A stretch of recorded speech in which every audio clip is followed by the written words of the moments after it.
Capítulo 38. Encontro a entrada para o banheiro das mulheres. Ainda tem escrito na porta damas, em caligrafia antiga com letras douradas. Há um corredor conduzindo à porta, e uma mulher sentada a uma mesa ao lado dela, supervisionando as entradas e saídas. É uma mulher mais velha, vestindo um cafetão púrpura e com sombra dourada nos olhos, mas sei mesmo assim que é uma tia. O aguilhão de gado está sobre a mesa, a tira de couro ao redor de seu pulso. Nada de bobagens aqui. 15 minutos, me diz ela. Ela me dá um retângulo de papelão de cor púrpura tirado de uma pilha sobre a mesa. É como uma sala de provar roupas, numa das grandes lojas de departamentos do tempo de antes. Para a mulher atrás de mim ouço dizer: você esteve aqui ainda há pouco. Preciso ir de novo, diz a mulher. Intervalo de descanso só uma vez por hora, diz a tia. Você conhece as regras. A mulher começa a protestar, numa voz chorosa, desesperada. Abro a porta e empurro. Eu me lembro disso. Há uma área de descanso, suavemente iluminada em tons rosados, com várias poltronas e um sofá, com estampa de brotos de bambu de cor verde-limão, com um relógio de parede acima dele numa moldura dourada trabalhada em filigrana. Aqui, eles não retiraram o espelho, há um comprido defronte ao sofá. Aqui, você precisa saber como está sua aparência. Mais adiante, depois de uma arcada, fica a fileira de cubículos de toaletes, também cor-de-rosa, e pias e mais espelhos.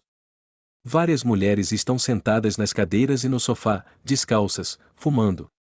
Ficam olhando para mim quando entro. Há perfume no ar e um aroma de fumaça velha, e o cheiro de carne suada. Você é nova? Pergunta uma delas. Sou, respondo, olhando ao redor em busca de Moira, que não está à vista. As mulheres não sorriem. Retornam a seus cigarros como se fumá-los fosse coisa séria. Na sala mais além, uma mulher com uma fantasia de gato, com um rabo feito de pele falsa cor de laranja está retocando a maquiagem. Isto aqui é como um bastidor, maquiagem, fumaça, os materiais da ilusão. Paro hesitante, sem saber o que fazer. Não quero perguntar por Moira, não sei se é seguro. Então a descarga de um toalete é dada e Moira sai de um cubículo cor-de-rosa. Ela se aproxima de mim se equilibrando nos saltos, e espero por um sinal. Está tudo bem, diz ela, para mim e para as outras mulheres.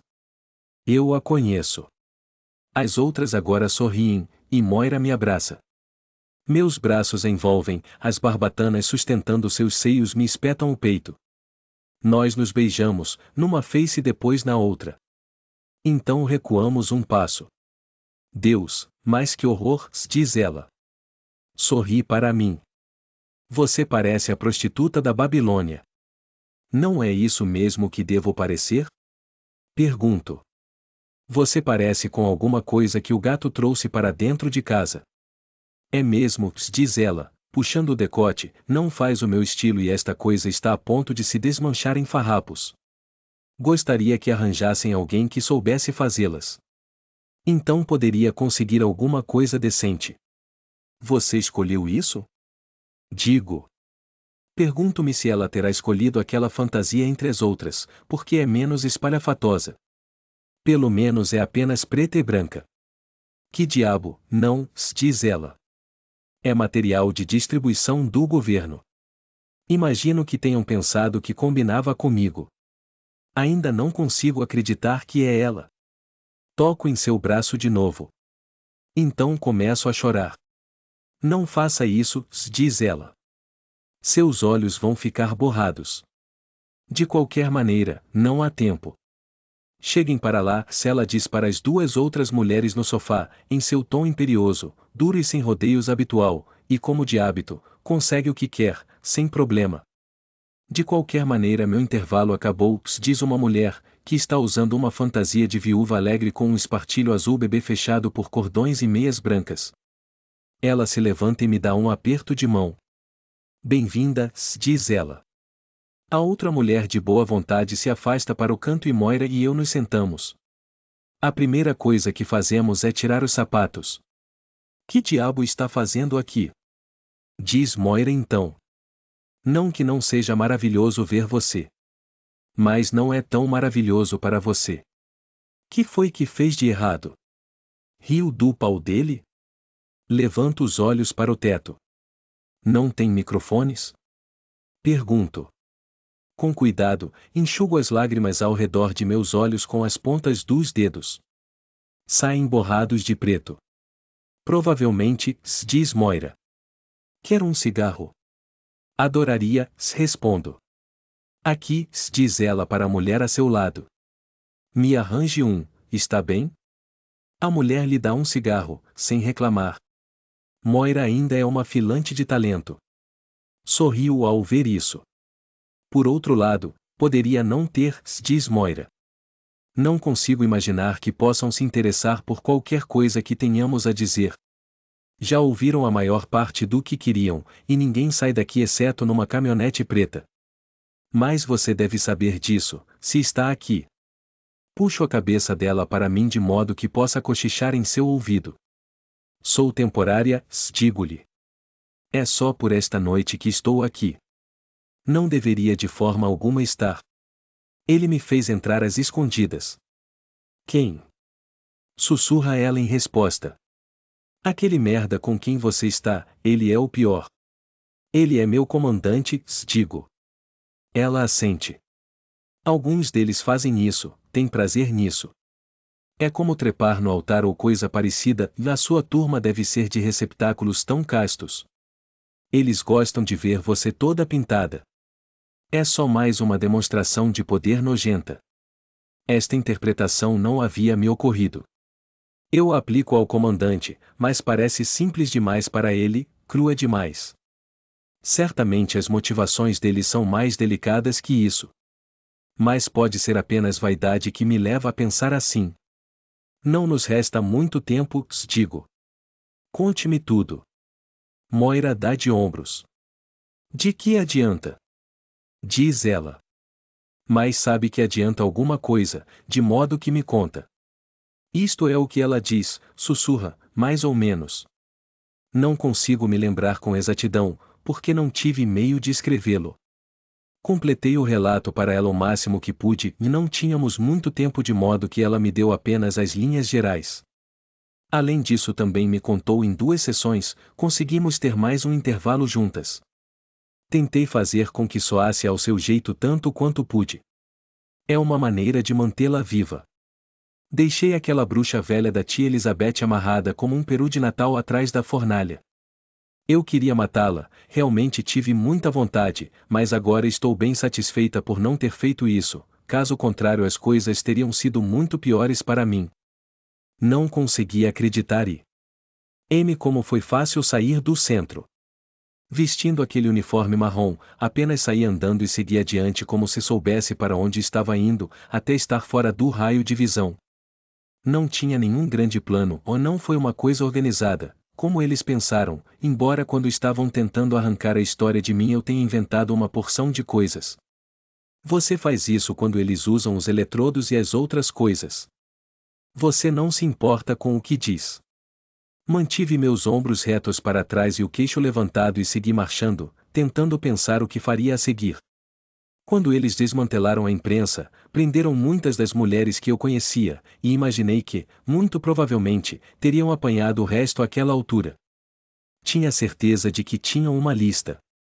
Fomos burras de pensar que poderíamos continuar como fizemos, mesmo clandestinamente, mesmo depois que tínhamos retirado tudo dos escritórios e escondido em adegas e quartinhos nos fundos de casas de gente amiga.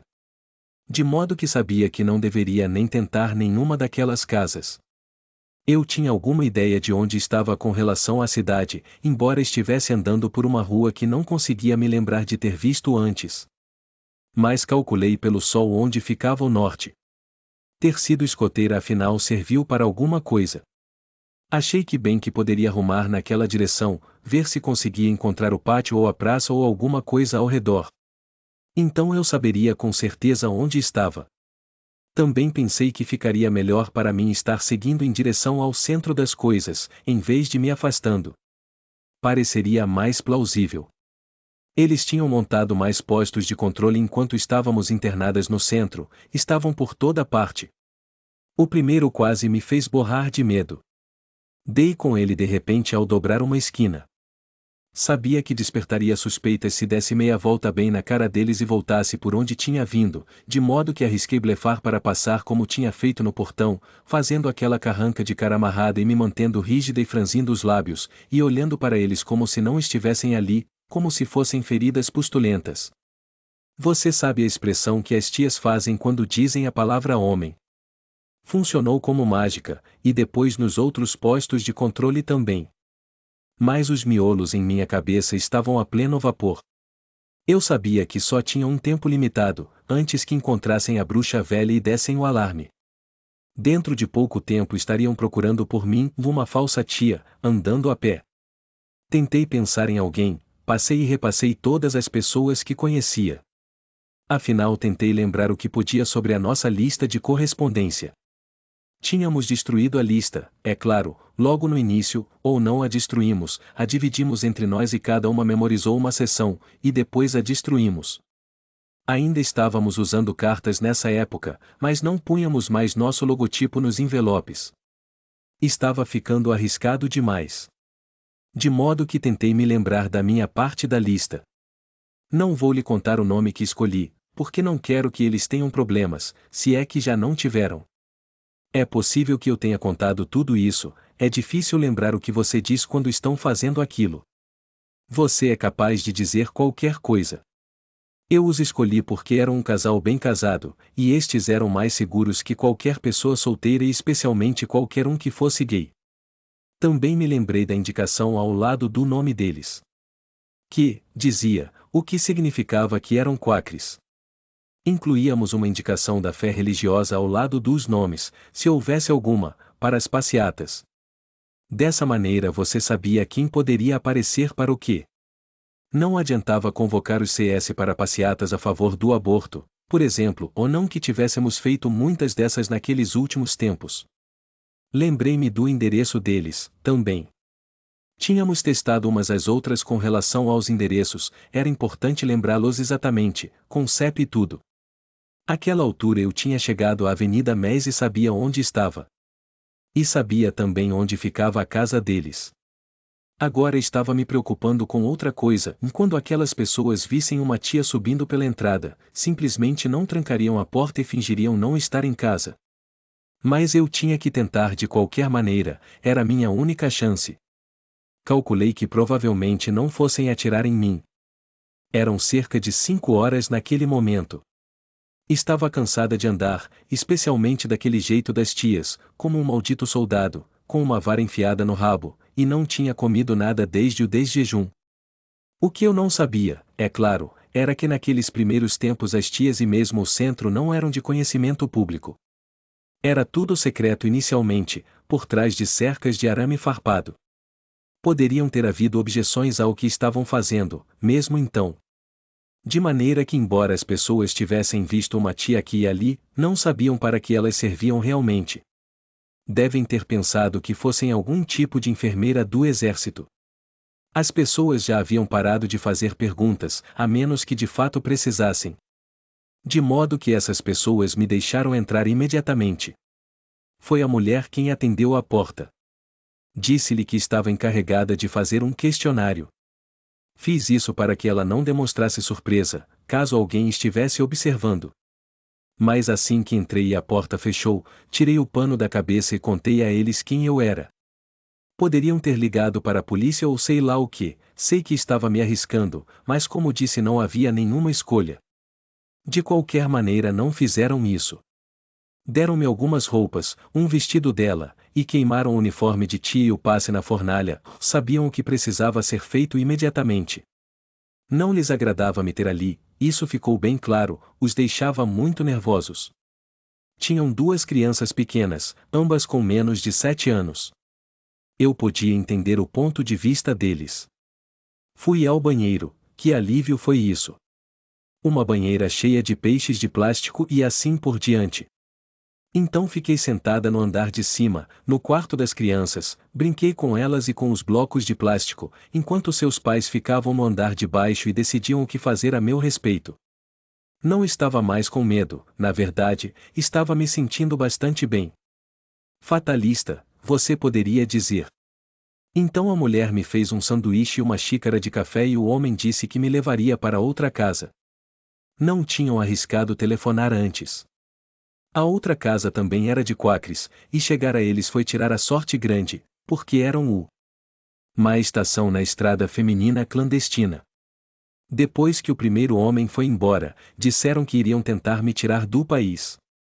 Não vou lhe contar como, porque algumas das estações podem ainda estar em operação. Cada uma delas estava em contato apenas com mais outra, sempre a seguinte. Havia vantagens nisso, era sempre melhor se você fosse capturada, mas desvantagens também, porque se uma estação fosse estourada a rede inteira parava até que pudessem fazer contato com um de seus mensageiros, que pudesse estabelecer uma rota alternativa. Contudo, eram mais organizados do que se poderia imaginar. Tinham agentes infiltrados em alguns lugares úteis, um deles era o correio. Tinham um motorista com um daqueles pequenos caminhões acessíveis. Consegui atravessar a ponte e entrar na cidade propriamente dita dentro de uma sacola de correspondência. Posso lhe contar isso agora, porque eles o apanharam, pouco depois disso. Ele acabou no muro. A gente fica sabendo dessas coisas, aqui se fica sabendo de um bocado de coisas, você ficaria surpresa. Os próprios comandantes nos contam, imagino que pensem, por que não, não há ninguém para quem possam contar, exceto umas para as outras, e isso não conta. Estou fazendo com que tudo pareça fácil, mas não foi. Eu vivia me borrando de medo o tempo todo. Uma das coisas mais difíceis era saber que aquelas outras pessoas estavam arriscando suas vidas por você quando não precisavam disso. Mas diziam que o estavam fazendo por motivos religiosos e que não deveríamos tomá-lo pessoalmente. Isso ajudava um pouco. Eles diziam suas preces em silêncio todas as noites. Achei aquilo difícil de me habituar, de início, porque me recordava demais daquela merda no centro. Fazia com que me sentisse nauseada, para dizer a verdade. Eu tinha que fazer um esforço, dizer a mim mesma que isso era uma coisa inteiramente diferente. Eu detestava, no começo. Mas imagino que fosse o que lhes dava forças para continuar. Sabiam mais ou menos o que lhes aconteceria se fossem capturados. Não com detalhes, mas sabiam. Àquela altura tinham começado a exibir parte da coisa na TV, os julgamentos e assim por diante. Foi antes que as batidas policiais para a prisão dos sectários começassem para valer. Desde que você dissesse que professava algum tipo de fé cristã e fosse casado, isto é, pela primeira vez ainda estavam deixando as pessoas mais ou menos em paz. Estavam se concentrando primeiro nos outros. Trataram de tê-los mais ou menos sob controle antes de começarem a agir contra todos os outros. Fiquei na clandestinidade por volta de 8 ou 9 meses. Era transferida de uma casa segura para outra, havia um número maior delas naquela época. Nem todas eram de quakers, alguns não eram nem religiosos.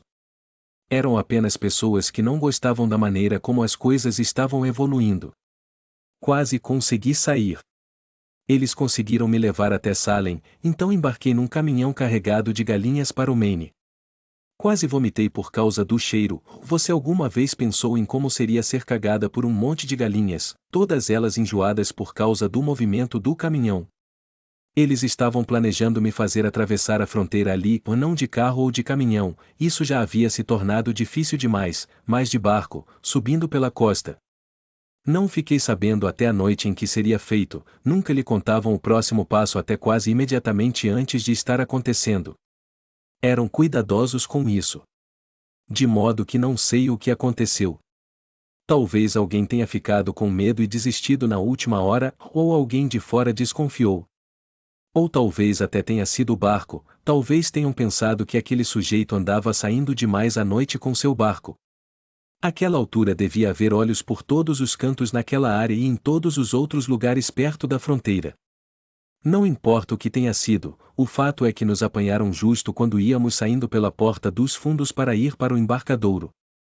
Eu e o sujeito, e a esposa dele também. Eles eram um casal mais velho, de 50 e poucos anos. Ele tinha trabalhado pescando lagostas antes que tudo aquilo acontecesse com a pesca costeira por lá. Não sei o que foi feito deles depois disso, porque foi levada numa caminhonete diferente. Achei que poderia ser o fim para mim. Ou voltar ao centro e às atenções de tia Lídia e seu cabo de fios de aço.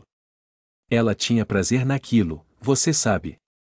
Fazia toda aquela encenação com aquele negócio de amar ao pecador, odiar ao pecado, mas tinha prazer com aquilo. Pensei seriamente em me matar, e talvez o tivesse feito se tivesse encontrado alguma maneira. Mas eles tinham 2 guardas na parte de trás da caminhonete comigo, me vigiando como falcões, não diziam grande coisa, apenas ficavam sentados ali e me vigiavam com aquele olhar duro e vazio como uma parede que eles têm. De modo que não tive nenhuma chance. Contudo, não fomos parar no centro, fomos para outro lugar. Não vou falar sobre o que aconteceu depois disso. Prefiro não falar sobre o assunto. Tudo o que posso lhe dizer é que não deixaram quaisquer marcas. Quando aquilo acabou, eles me mostraram um filme.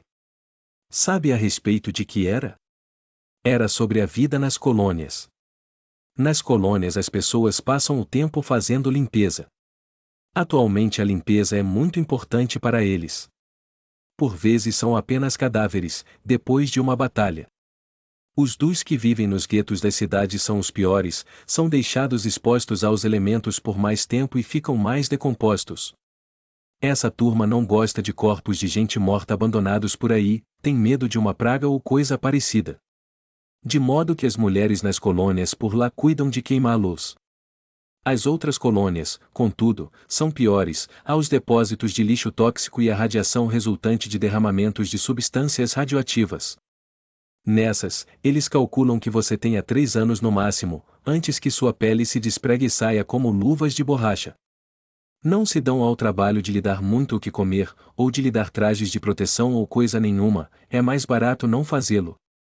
De qualquer maneira são principalmente pessoas de quem querem se livrar. Dizem que existem outras colônias, não tão mais, onde há agricultura, plantações de algodão e de tomates e tudo mais. Mas não foi a respeito dessas o filme que me mostraram. São mulheres idosas, aposto que você andou se perguntando por que não tem visto mais muitas delas circulando, e camareiras que estragaram suas 3 oportunidades, e incorrigíveis como eu. Descartáveis, todas nós. São estéreis, é claro. Se ainda não forem para começar, ficam, depois de terem passado algum tempo por lá. Quando eles não têm certeza, fazem uma pequena operação em você, de modo que não haja nenhum erro. Eu diria que cerca de 1/4 da população nas colônias é de homens, também. Nem todos aqueles traidores de gênero acabam no muro. Todos eles usam aqueles vestidos compridos, como os do centro, só que de cor cinza.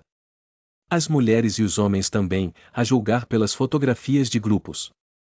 Imagino que a intenção seja de desmoralizar os homens, obrigando-os a usar vestidos. Merda, isso me desmoralizaria o suficiente. Como você suporta? Considerando tudo, gosto mais desta minha fantasia. De modo que depois disso, eles disseram que eu era perigosa demais para que me fosse concedido o privilégio de voltar para o Centro Vermelho. Disseram que eu seria uma influência corruptora. Eu tinha a minha escolha, isto aqui ou as colônias. Bem, merda, ninguém exceto uma freira escolheria as colônias. Quero dizer, eu não sou uma mártir. Já tinha mandado ligar minhas trompas, anos antes, de modo que nem precisava da operação. Ninguém aqui tem ovários viáveis tampouco, você pode imaginar o tipo de problemas que causaria. De modo que aqui estou. Eles nos dão até creme facial. Você deveria arranjar alguma maneira de entrar para cá. Teria 3 ou 4 bons anos antes que a boceta ficasse gasta e eles mandassem você para o cemitério. A comida não é má e tem bebida e drogas, se você quiser, e só trabalhamos à noite. Moira, digo. Você não está falando sério. Ela agora está me assustando, porque o que ouço em sua voz é indiferença, uma falta de volição. Então, será que realmente fizeram isso com ela? Tiraram-lhe alguma coisa, o que costumava ser uma parte tão essencial e importante de seu ser? Mas como posso esperar que Moira continue, com minha ideia de sua coragem, que viva à altura dela, que haja de acordo com ela, quando eu mesma não o faço? Não quero que Moira seja como eu. Que desista, que aceite submeter-se, salve a própria pele. É nisso que se resume. Quero bravura de sua parte, valentia, heroísmo, combate individual. Algo que me falta. Não se preocupe comigo, diz ela. Deve saber parte do que estou pensando. Ainda estou aqui, você pode ver que sou eu. De qualquer maneira, veja sob o seguinte ponto de vista, e não é tão ruim, há mulheres em penca por aqui. Paraíso de sapatão, você poderia chamar.